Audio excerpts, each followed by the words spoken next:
ত্রিপুরার রাজধানী আগরতলা শহর থেকে কিছুটা দূরে বাংলাদেশ সীমান্তবর্তী লঙ্কামুড়া গ্রাম, যা বর্তমানে আলপনা গ্রাম নামে পরিচিত।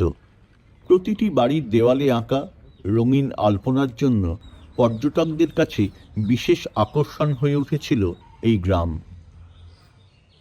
বহু পর্যটক এখানে ভিড় জমাতেন, যার ফলে গ্রামের মানুষের আয় উল্লেখযোগ্যভাবে বৃদ্ধি পেয়েছিল।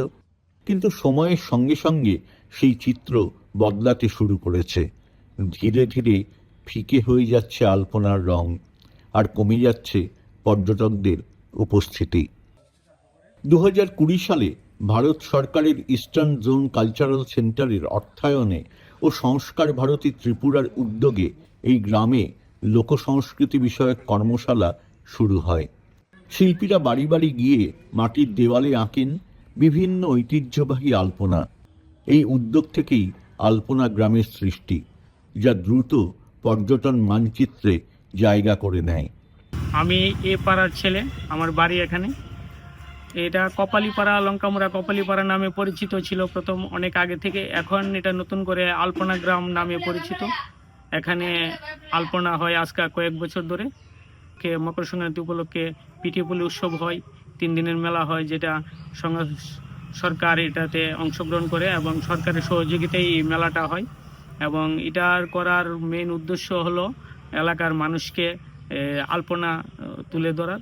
এবং সংস্কার ভারতী এটাতে অনেক অংশগ্রহণ করেছে এবং তাদের উদ্যোগেই এই আলপনা গ্রাম সৃষ্টি হয়েছে। এবং এই আলপনা গ্রামে দেশ বিদেশ থেকে মানুষ আসছে, আলপনা দেখছে। এবং এই আলপনা গ্রাম উপলক্ষে প্রতিটা বাড়ির প্রতিটা মানুষই কিছু না কিছু অর্থ উপার্জন করছে এবং সরকার সহযোগিতা করছে। এবং আমি চাই এই গ্রামের মানুষগুলা যাতে আরও অর্থনৈতিকভাবে আলপনা গ্রাম দিয়েও উপকৃত হয় এবং সরকার যেন এখানে আরও সহযোগিতার হাত বাড়িয়ে দেয়। প্রায় 150টিরও বেশি পরিবার নিয়ে গড়ে ওঠা এই সীমান্তবর্তী গ্রামে অধিকাংশ মানুষ ফুল সবজি চাষের ওপর নির্ভরশীল। আলপনা গ্রাম হওয়ার পর পর্যটকও আসছেন, নিজেদের তৈরি জিনিস বিক্রির সুযোগও তৈরি হয়েছে। আমরা আলপনা মেলাতে পিঠা সবজি টবজি বিক্রি টিক্রি করতাম, অনেক লোকজন আইতো, খুব আনন্দ লাগতো। আমরা ওখানে এই লুকটুক আয় না বেশি, আমরাও রুজি রোজগার হয় না। সব বাড়িতে আমরা এই আলপনা দিতাম, একজন থেকে একজন সুন্দর করে কাটা দিতে পারবো আলন্তির সময়, পুষ সংক্রান্তির সময়। ওখানে আমরা চাইতেছি সরকার যদি এটা আর একটু বাড়াই ইয়া করে দিত, তা আমরা সুবিধা হইতো, আমরা রুজি রোজগার করতাম পারতাম, লোকজনও আরো আইতো যাইতো। প্রথম প্রথম তো খুব ভালো লাগছে, এখন তো লোকজনটাও কম, আমরা বিক্রি টিক্রি করতাম পারতেছি না।